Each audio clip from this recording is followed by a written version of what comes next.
Chapter 1. The Lucky Kitten. In a seaside town where the waves sang against the docks and gulls wheeled in the sky, a tiny kitten was born behind a bakery. She was white as flour, except for one black ear that looked as though it had been dipped in ink. The baker's children named her Clover. "She's lucky," they said, because she was born in the smell of bread and sugar.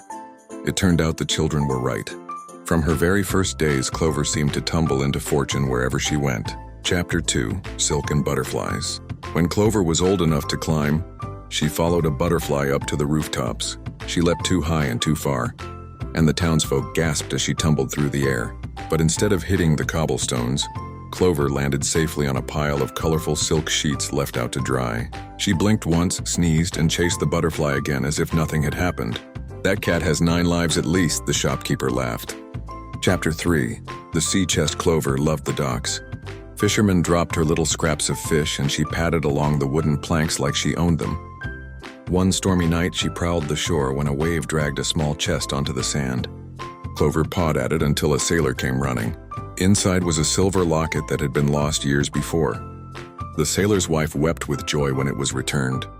"That cat brings luck," she whispered. And word spread through the town. Chapter 4. Clover's Friends. Clover's days were never lonely. She curled on shop counters beside tired keepers, followed fishermen home after long nights, and sat beside children when they cried. Somehow her purring made the world softer, kinder. Everyone in town loved Clover, but no one more than the baker's family, who always saved her the warmest roll from the oven. Chapter 5. Fire in the Bakery. One bitter winter night. Smoke rose from the bakery's roof. Flames licked the windows. People gathered, shouting and panicking.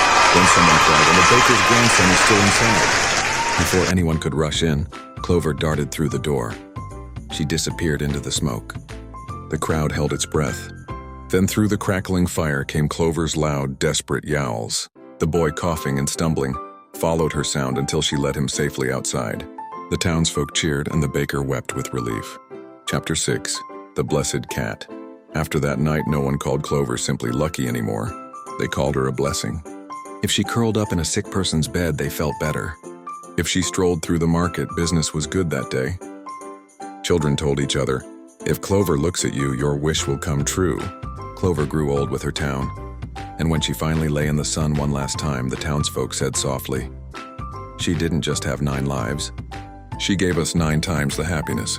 And in every smile she left behind, Clover's luck lived on.